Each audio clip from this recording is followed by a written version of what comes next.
Thank you for making me think about Donald Trump's mouth. I can't get that out of my head now. It has a life of its own. Yes, it does indeed, and so does mine. So, you know, let's be honest. Loranger, who some of you may be familiar with, is a native Washingtonian who practices meditation.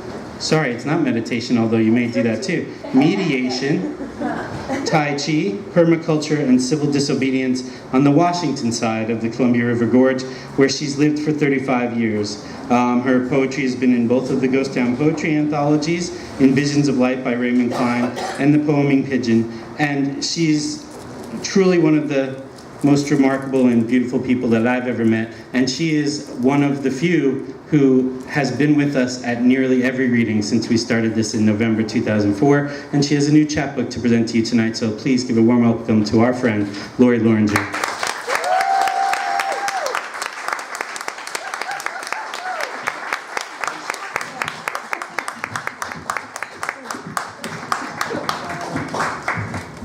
Whoa, howdy.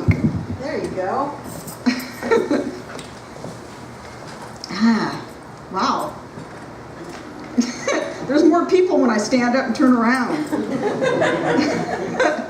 You can face that way if you like. Well, Genesis is a good place to start, so this is called Genesis. In the beginning, there were nightmares.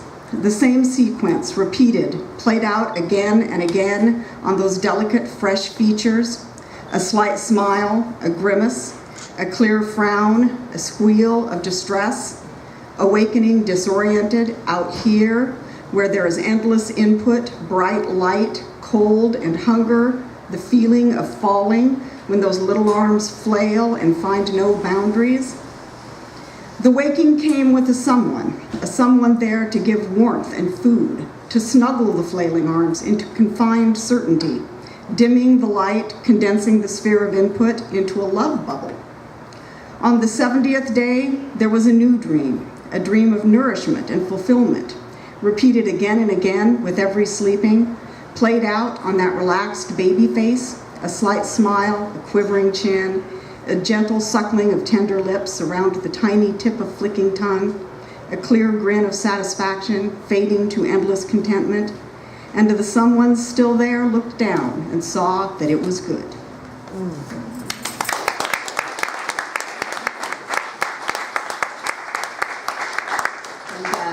this one is by special request of a couple of Lunas. That would be Chris and Angelo. This is called Defenestration Conflagration. If I throw you out a window, that's defenestration.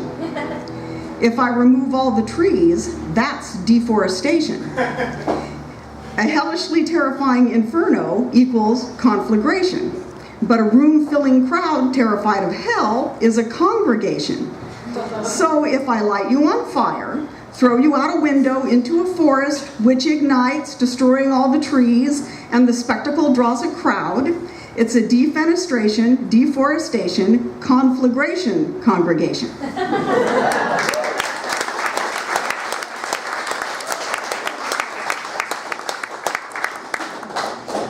All right, now I got a couple of more from my granddaughter, and then I'll move on from one of my favorite subjects. This is called Hug from the Heart. Heart to heart, you cling to me. My arms surround you, and we stay like that, embracing, while the love pours from my heart to yours and back again, until both are so full, neither knows who's giving or who's taking. And,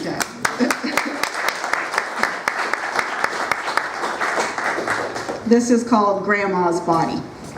That would be me.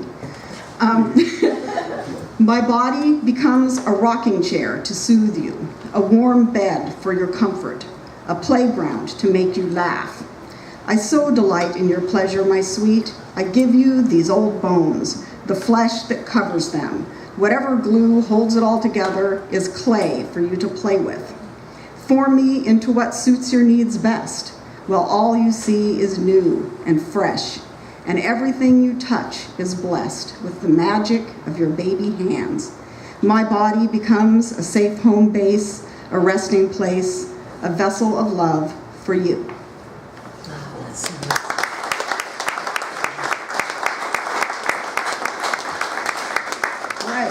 And now for something completely different. I read this last time, so some of you have heard it recently. This is called Happy Birthday to Me, with no apologies. I'm comfortable wearing mismatched socks. I'm not wearing a bra. I have not combed my hair. All I have on came to me secondhand. I do not apologize for any of this. I am not sorry. There is nothing on under these sweatpants except the skin I showed up in when I slithered into existence to shock my mother with my tiny ugliness. For this as well, I offer no apologies. I am not sorry I was born. I do not regret the dearth of good birth control in 1957, even if you do.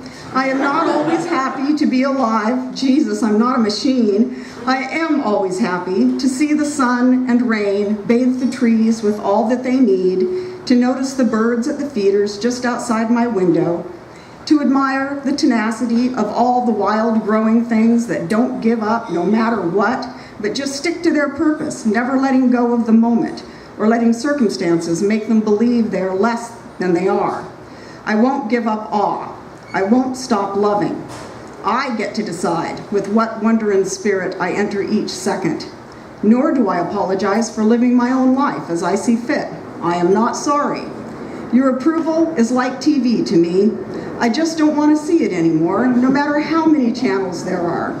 I am still here and more myself than ever, and not sorry that I am not sorry.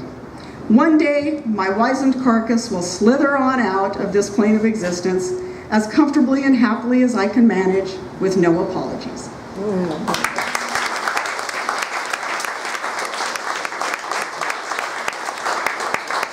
right. I'll switch gears again. This is for my dad. Get a little maudlin here for a moment. It's called Dearly Beloved. Oh, beautiful Father, my first beloved, the first to love me just as I was. When I entered this world, I know you rejoiced, a true and honest joy, content, complete, and fit me into the family like the last missing piece of a waiting puzzle. You never made less of me, always had patience. There are no stupid questions, you'd say, only unnecessary ones. You taught me to swim at the old gravel pit, your hand under my belly.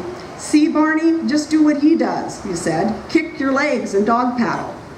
You taught me to ride a bike, taught me to drive, taught me how a lady ought to be treated on a date.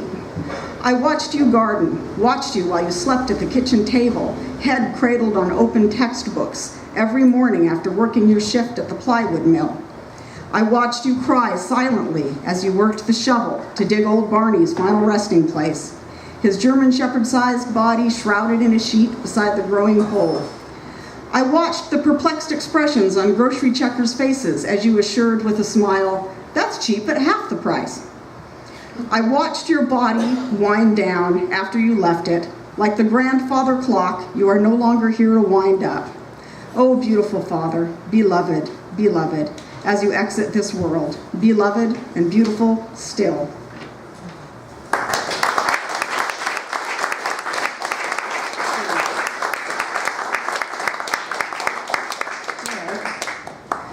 I don't think I've ever read this. It's called Pleasantries. How am I? On a scale of void to infinity, I give it a 7. Do you want to know my present perceived state of being, or do you just want to hear me say fine? In defining fine, I finally find I am both fine and not fine. While not delicate, wispy, or thin, I am of high quality. I am not free of impurities, but do consist of minute particles. I am generally satisfied and in good health, but everything is not all right. Stopping, I can feel my way inside to an integrated entity whose finer senses reveal a state of resolve, excitement, despair, a sense of oneness with all that is in all its ways of being as it is, a knowing that there is room for frog's hair fineness, getting into fine messes, and all that is not fine at all. Not to put too fine a point on it, but on a graphic representation from 1 to 100, I give it a fine. How am I? Much better when I sit beneath the pleasant trees and listen to the fine touch of the wind on a fine day with the finest of friends, exchanging pleasantries that get to the point.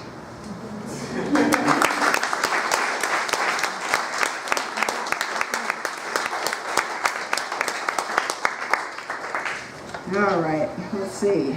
Now I have to make decisions. See, I had myself going there for a minute. Okay, this is called Soul on a Plate. And then I discover the very universe I crave, held profoundly in my tender grasp, here before me all the while, where I can choose to lift it up at any moment, let the strands of it float free. I can weave the trailing filaments into the tenuous textile of continued existence with just the vibration from my heart's drumbeat, the frequency of my loving thoughts.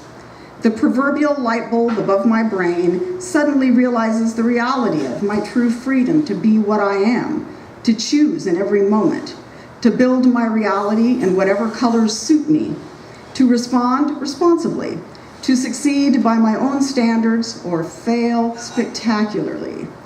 I can be present and aware and human and flawed and perfect and hold it all within the whispering web of this universe of mine.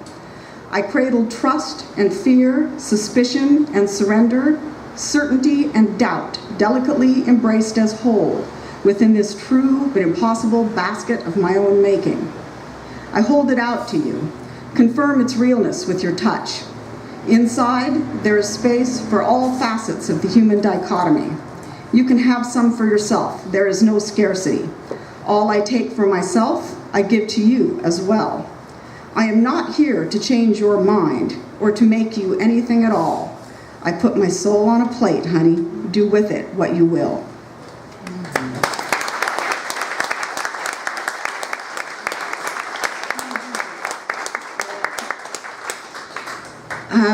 Okay, well, I guess I'd have to read this one I wrote for Lawrence Ferlinghetti on his 97th birthday, because Chris keeps mentioning Lawrence. Chris talks about your poetic lineage, and Lawrence Ferlinghetti was the Coney Island of the Mind was the first grown-up book of poetry I got a hold of when I was like 13 or 14, and it's he's the guy who started it all. On Lawrence's 97th, in 40 years, I aspire to still be writing poetry, to still be reading it, for people to be listening willingly. I plan to have a mind full of clarity and a voice to match, to wear a scraggly gray beard of my own, and to sport it proudly as I read, to have at least one sentient finger on the pulse of what's up in the world, and to remember how it got that way. I hope to still be here, in this house, on this land, here where my sense of place is sure and relevant and fierce, to remember what freedom is like and tell others. I look forward to the day when Lori and Larry sound natural together, like two sides of one thing, something that shines with the energy of existence and reflects that light out into the world, not to blind anyone, but to illuminate, to make clear, to show the way. In 40 years, I aspire to still be on the path, and to know that the path is lit by many souls, that I am creating the path as I walk it, to really understand that this walk itself is the real deal.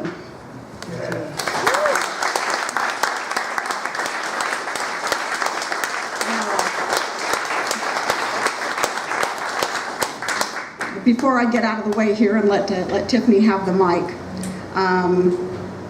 this is a little something that Tiffany wrote to me on the eve of our reading, and I think it's a beautiful poem itself. So this is from Tiffany.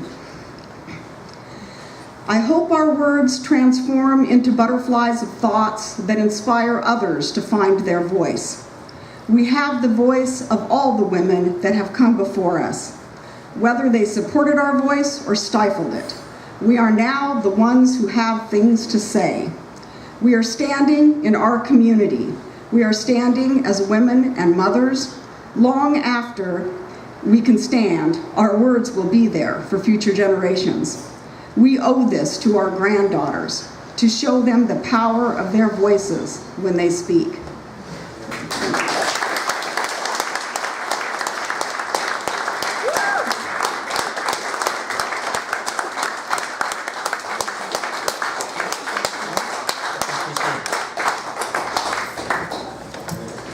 Oh, Lori, I adore you. Thank you so much for that. Let's hear it again.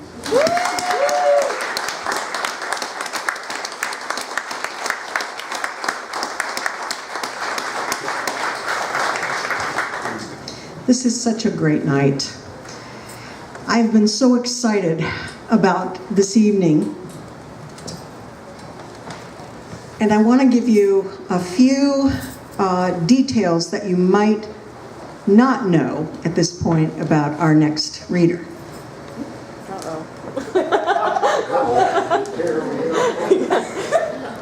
I'm going to give you the version that can be public first. All of you that know Tiffany have heard her, regulars have heard her read here before. What you might not know, and I want to share with you, if you haven't known this part of her, that she is a fantastic photographer. She takes her camera, and not only does she photograph loved ones and people, she photographs beautiful shots of the moon, of sunflowers, and of things that strike her as beautiful. She started writing in 2009, and it was to save herself from a very painful relationship. Through her writing, she has traveled beyond that point in time to somewhere else that is much more peaceful for her. Her work has been published. I won't read all of the places, but I will tell you that in addition to being a poet, Tiffany has a career in the corporate world that she has had for 16 years. She is also, this combination kind of blows my mind, she is also a massage therapist and a Reiki practitioner. Reiki, I said it right the first time. Reiki practitioner. And I want to read to you what she said about that. She believes in the body's ability to heal itself. It's a really beautiful thing, and one of the things I wanted to mention to you about that is Tiffany is a person with a huge heart of gold. She is kind and loving, and when she looks at you and says, "How are you doing?" and you say, "Okay," she looks back at you like, "Let's have the truth now, okay?" So for those of you who know her a little bit, and for those of you who know her very well, you know that that's the moment in time when you have to look into yourself. And that's what I appreciate so much about you, Tiffany. She loves to dance, drink whiskey, and spend time with poets, musicians, and people who enjoy life. Yeah. She has this enormous love and perspective for her granddaughter Sophia. Seeing them together, because Tiffany is Nona, and now that Sophia's just past 2 years old, she can say it so clearly. She has 2 beautiful children, 3 wonderful stepdaughters, and lots of little babies around here and there. Tiffany's talent, and I could go on, and I'm going to stop myself because I'm so proud to have worked with her on this book. Her poems about New York take me back there. They also make me want to go now. The way that she writes about the experiences that she's had in New York and that you will want to have when you read her poems and when you hear her read them, make me want to just transport myself there, either with her or on my own to see the very things that she's experienced. She is a wonderful, fantastic human being that I adore with all my heart and soul, and I'm so proud to bring her here to you tonight, Tiffany Burba.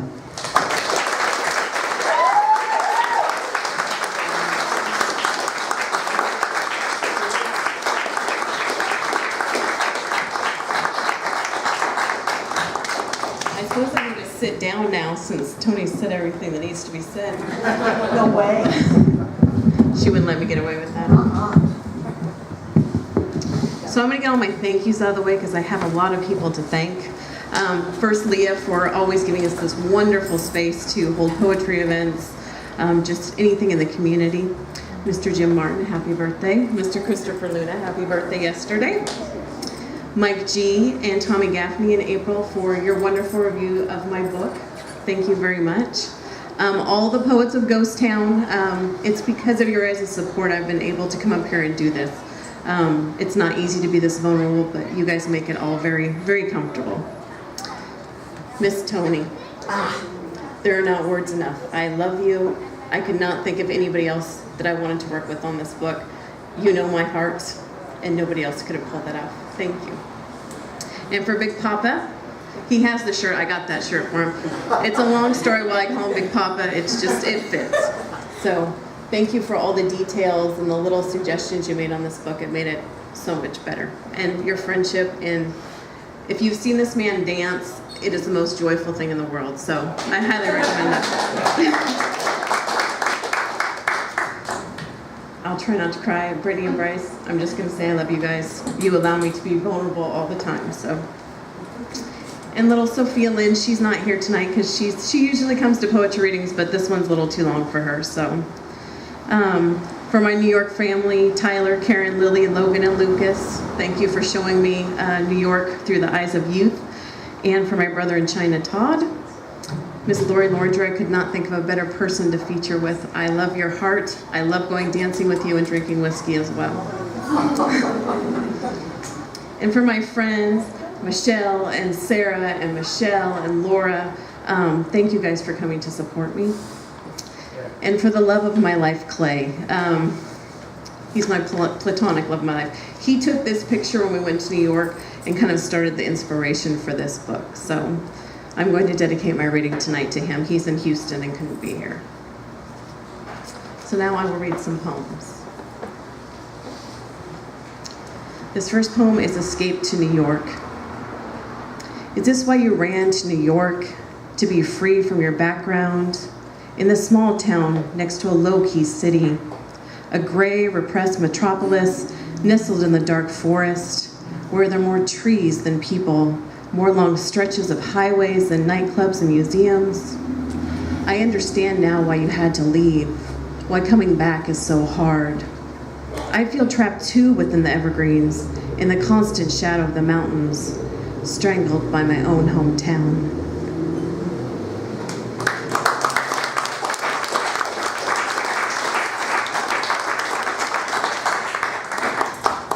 So there's a section in the book, it's broken up into several different sections. There is a section that's New York stories, and these are made up stories on adventures that we wanted to take. So this one is called Clayton Kyle, Let's Do This. Today we are going to call forward the spirit of John Lennon. Meet me at the entrance to Strawberry Fields Memorial. It's on West Park Drive and 72nd Street. We can watch the people cry and lay flowers. We can recite the words to the song. Let me take you down, 'cause I'm going to strawberry fields. Nothing is real, nothing to be hung about. Strawberry fields forever. I grabbed us both New York t-shirts with the sleeves cut out to remain in true linen fashion. We'll sit on the bench and pay our respects, then head over to where he was shot. Do you remember that day?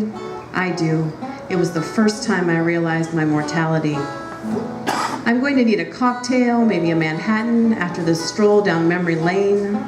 Let's go to the Low Boat House. We can rent a rowboat for 2 hours, glide across the lake. It's sunny day, so pack your sunscreen. After our return, we can grab a bite at the Low Boathouse restaurant. I reviewed the menu and they had me a shaved Brussels sprout salad with toasted hazelnuts, lightly tossed in pomegranate and lemon vinaigrette. Then since we are in New York, we are having New York strip steak, roasted Yukon Gold potatoes with herb butter, and slow roasted carrots. There is an espresso bar so we can sip a cappuccino after we eat lunch. I found this jazz club in the East Village. We'll meet Tyler and Karen there at 8:30. It's at 65 St. Mark's Place. You'll have plenty of time to hit the wooden box before we go back into the city. We'll need to catch the R to the N at Bay Ridge and 95th. We'll need to get off at 8th Street, NYU. It's about an 8-minute walk. Looks like we're in for another late night.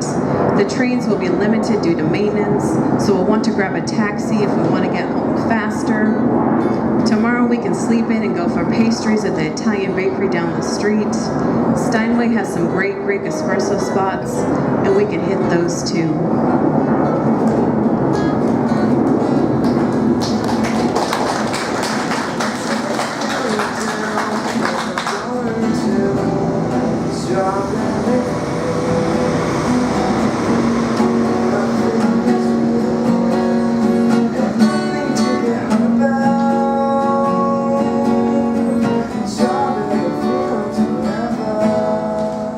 Bryce Schramm.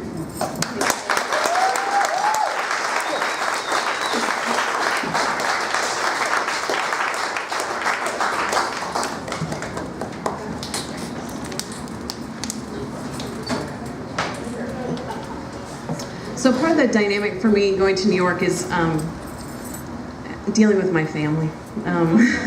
They're wonderful, but quirky too. So there's a whole section on my family in there. They haven't seen the book yet, so we'll see how they respond. So this one is called Monday Morning Astoria. Sister, I hope to keep my promises, save you as much as I can. Rest assured, his heart is yours. I wake up to lilies on Saturday morning, bloodshot eyes, puffy, too much salt, soaked socks and ears, frozen in bitter snow. Your tears became the ones I can't cry, hidden in guitar cases, inside saxophone keys, shed when brothers drink them for nourishment. Your tears hurt the most, is if I take them with ice, watered down but still strong. I failed to save you from our need to make sense of who we are sitting on these bar stools. Baby brother takes the knife, slices each of us open, not to hurt us, but to release the ugliness. Big brother asks for more, each slice another drink. I go back and forth until it's my turn to answer questions. I seek no answers. Anger and injustice sit fresh as whiskey on my tongue. Nothing I can offer these brothers. I am the girl in the middle trying to smoke out unanswerable questions. You, my sister, sit, ask for nothing in return. Your tears sting the hardest, like we pulled them from tired, closed eyelids. Didn't care that your tears weren't on the agenda, didn't consider your pain. I feel selfish and ashamed as I depart your city, leaving my tears to freeze under your damp boots.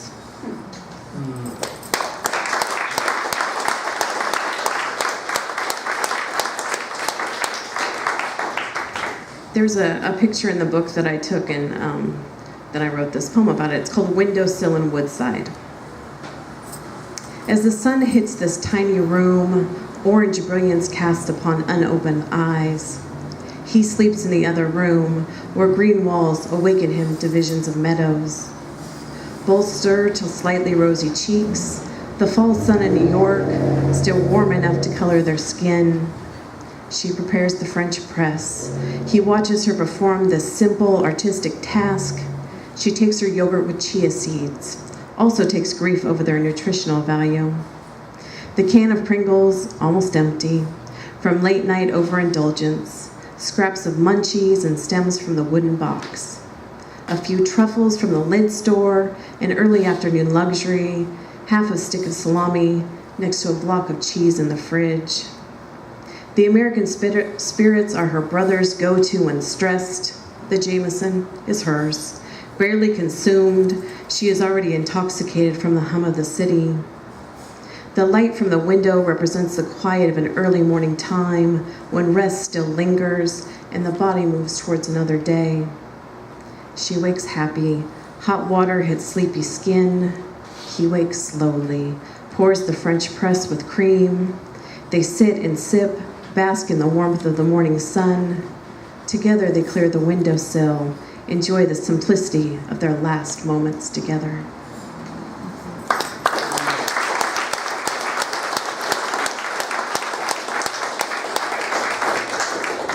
One of my favorite things to do is to go to this place called Bill's Place in Harlem. It's a jazz club, and it's actually where Billie Holiday got her start. And it's an amazing place. So this poem is called Jazz Club in Harlem. Was it the excitement of being in Harlem that made it that much better? Was it the journey on the subway to meet my sister on the platform, trudge through snow and ice to get there? We arrived late, just as they were getting started. Paper bag in my hand holds the whiskey. I stand for most of the show, older brother to my right, baby brother and his love to the left. It was surreal to be in Harlem with my brothers and sister, drinking, swaying to the music. The drummer smooth and soft at the same time, the bass player plucking, sliding the bow across those strings, keeping the rhythm of the room. The piano player stroking those ivory keys, sitting in the back with joy plastered on his Italian face. Patience is the front man with his brass saxophone. He is airy and light, plays like breathing. Tells the stories, takes us on the A train to Harlem. Here, I am protected for the harshness of reality. I could live in the picture of this little basement with my family, whiskey, and jazz, breathing life into all of us.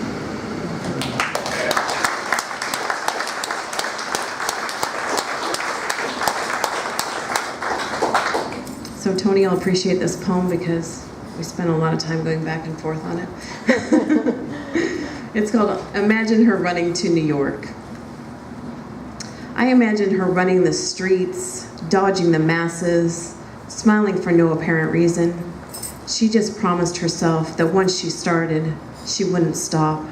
She'd keep running like she was on fire, to the shore, to art and jazz, towards loving herself and all the possibilities in life.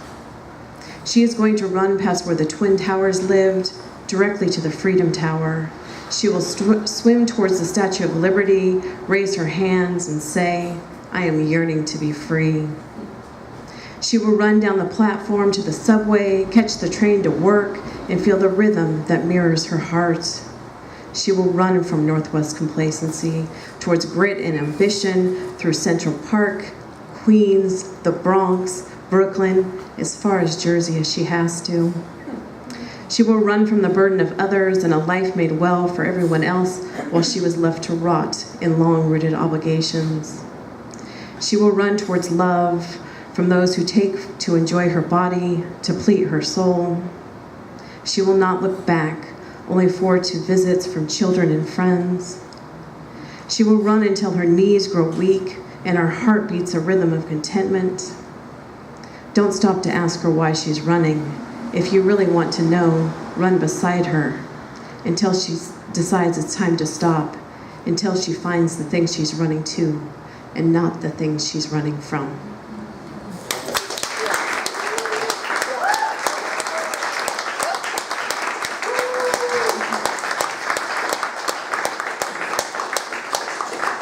So the title of this book is called Meet Me Where I Left You. And I had written several poems that were called Meet Me Where I Last Left You. And it was basically about relationships, either they ended or changed or turned into something else. So this one is for Shane. It was a young man I met when I was doing a reading in New York, and we became friends and we're still friends. So this poem was for Shane. Meet me where I last left you, on the city street, where the snow was stacked and the winter air chilled our bones. Meet me down the street from Cat's Deli, where we conversed via text as I ate salty pastrami with my brothers. Meet me back in the bar where we did the dance as you looked, smiled, and turned away. Meet me back in that moment when your lips pressed against mine and you asked for my number. Meet me back where you gave me that first hug and those kisses as my sister took our picture. Meet me back in that moment so I can spend more time getting to know you. If I can't get back to you, meet me where I last left you, where you last kissed me. back where I last felt my heart.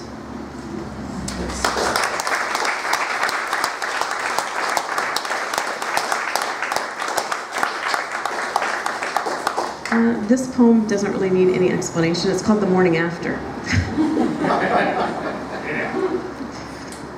There is a quiet peace that falls on a bed touched by sunlight. It's the bed we just shared. The unspoken words hover on sunbeams above our bodies. In this moment, I need nothing. No movement, no breath, no words. Just the stillness encircling us.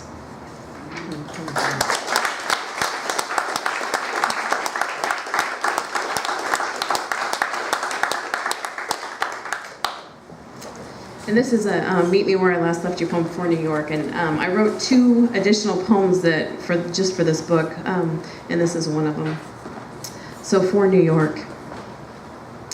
Meet me as fall has just changed the leaves in Central Park, where the green transforms to orange and yellow, as the air is crisp in the morning, warm in the afternoon, and chilly at night. Meet me as I welcome Clay to bask in your ambiance, where he and I grow in our love for one another.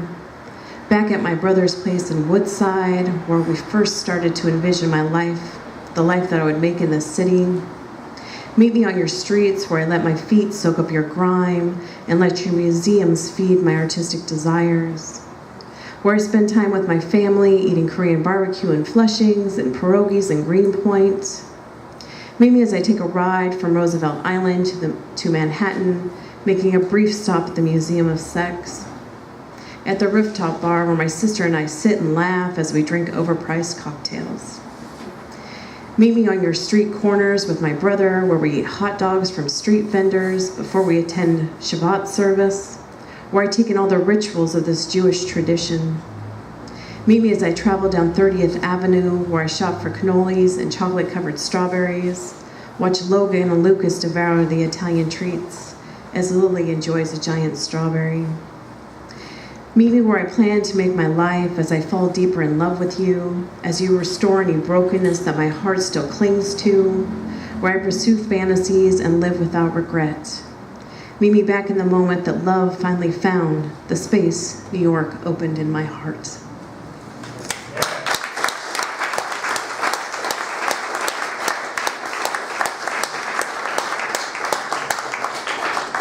I don't know about all of you, but having to wait for the walk signals is annoying.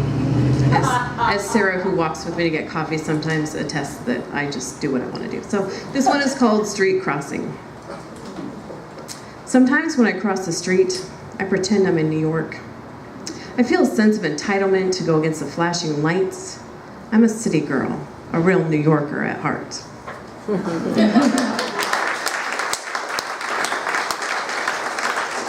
So when Lori and I found out we were featuring together, we both are grandmothers. Our granddaughters are close to the same age, so we decided we were going to write a poem together.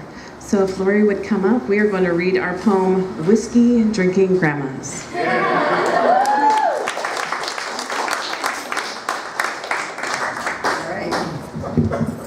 Fuck yeah! All right. I like a drink that bites me gently, like a lover, smooth, like the soft skin of grandbabies, like honey melting in the sun, cold in the glass, warm in the throat, smoother than beautiful lies, rougher than terrible truths, bringing maximum authenticity to the voice that screams in the heart of the woods.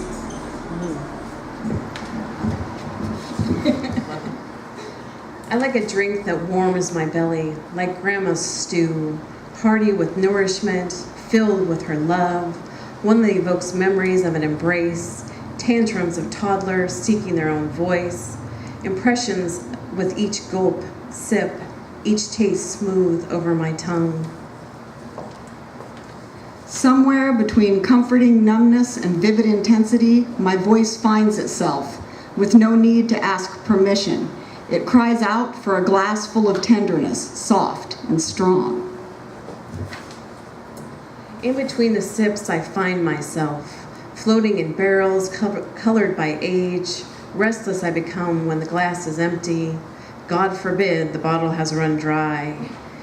Tears salt the whiskey, make it coarse, no longer smooth.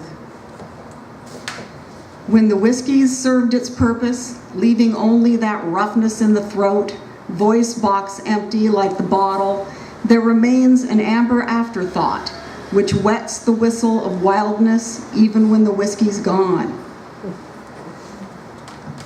Where is grandma to comfort the babies when the whiskey bottle is empty, when mothers have lost their way, misplaced their patience in melted ice cubes?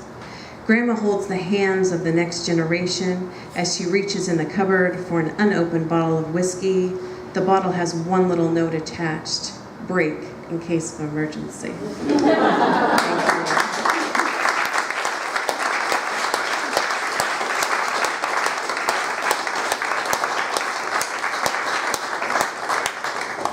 That was a lot of fun for us to write together, so I think we'll be doing some more collaboration. So this is my last poem that I'm going to read. It is the last poem in the book, and it wasn't written for the book. It was written for a project my brother and his girlfriend and I were working on, and it just became another New York poem. In fact, that was the name of it at first, and Toni made me change it. So she's a good editor. She gives it to me straight. So this is called I Was Loved. And my daughter Brittany is going to come and sign on this one for me.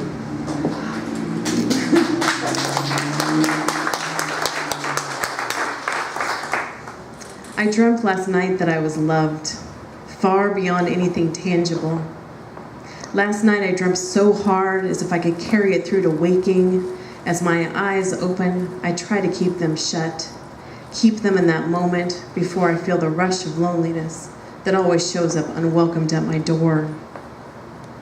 Last night I dreamt that you were beside me after we made love in sweet rhythmic response to our heartbeats. My hand drifts over to feel flat, cold sheets, no trace that you have ever been there or ever will be. Last night I slept in Astoria, woke to the bright sun of a New York fall morning. Last night I dreamt of New York as I reach over to feel the skin of a new lover, feel his platinum wedding band, and realize he has always been my dream, the one my mind was unable to realize in a conscious state. Last night I dreamt I was loved, and I was. Thank you. Thank you.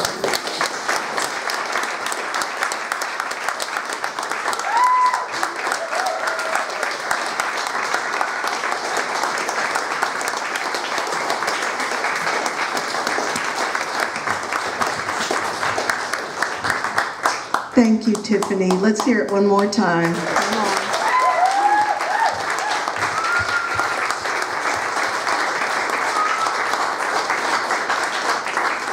We're so lucky to have Lori and Tiffany as a part of our poetry community and to have them featured together tonight. And I know that they have been connecting for some time in a friendship, and so this is really sort of the way that probably for them that meant the most was to do this together. I want to tell you that Lori has 2 books tonight, Pieces of My Mind, and the other one is Slices of This Existence. She tells me that the newest one, Pieces of My Mind, also has drawings, and you can not only read the poems in here, but you can color and do some fun things, all right? Yeah. And those are $8 each or 2 for $15. And Tiffany's book, Meet Me Where I Left You, is here tonight, and this is 10. And they would be happy to sign the books that you purchase, and we'll be doing book buying and signing during the break. The break will be about 15 minutes. Let's hear it one more time for our features.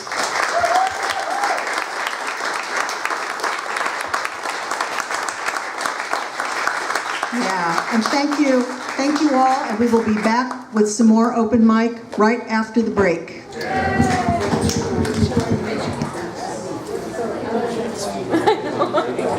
It's like I was thinking.